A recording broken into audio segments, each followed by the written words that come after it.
পতাকা তোলার জন্য তোমাকে ডাকতে হবে? নিশ্চয়ই। হ্যাঁ, সেটাও ঠিক। যারা ডাকেনি তারা অন্যায় করেছে, কিন্তু হ্যাঁ, যারা তোমায় ডাকেনি তারা কিন্তু অন্যায় করেছে একটা। না আমি সেটা বলবো না। না, আমার দাদুনকে তো ডাকা উচিত ছিল। হ্যাঁ, আমার আমার দাদু তখনকার দিনে দেশ স্বাধীনতা দেখেছে, দেশের জন্য যুদ্ধ করেছে। যাই হোক, এটা স্বাধীনতা দিবসে আজকাল আর কেউ ওটাকে অবজার্ভ করে না। করে না, রাস্তায় রাস্তায় দেখছি সবাই পতাকা তুলছে। তাই দেখি, হ্যাঁ। তাহলে তারা বোধহয় খুবই ভালো লোক।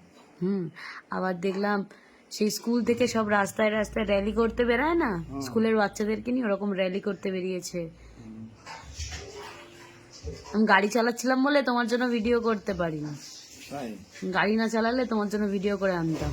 ভিডিও পরে ছবি তুলে আনবে, হ্যাঁ, কোথায় কোথায় পতাকা উঠেছে।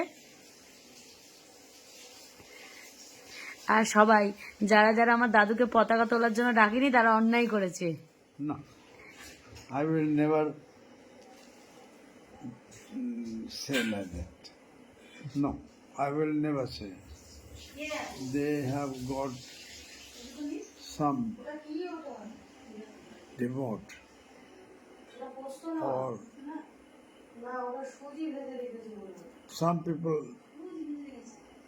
they are very much engaged with for some emergency. দাদু, স্বাধীনতা দিবস নিয়ে তোমার মনে কি কথা আসে? স্বাধীনতা দিবসটা আমি অবজার্ভ করতাম, করেছি।